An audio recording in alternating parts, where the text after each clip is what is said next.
what had happened with me is that nostalgia, that homesickness, was a fire that I couldn't put out.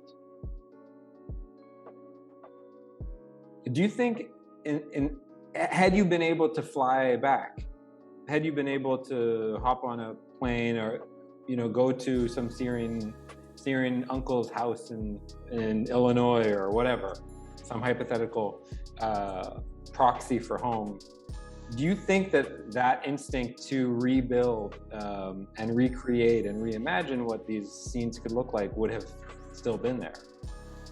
What had happened with me is that nostalgia, that homesickness, was a fire that I couldn't put out just by seeing in the diaspora. Yeah.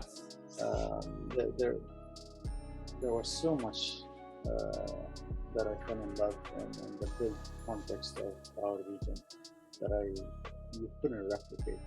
And for me was that detail, that overlapping layers of sound and architecture and archaeology and music and smells and merchants and car horns and adhan and church bells and hammam pigeons flying all over you. That density of actions that are happening at a single place in time, that's what made it so special to me. And I couldn't replicate it in the West. In fact, a lot of people will relate to this. How many of your aunts and uncles that live outside, or my mom, for instance, take that. She's an American citizen that can live here and fine, but she doesn't.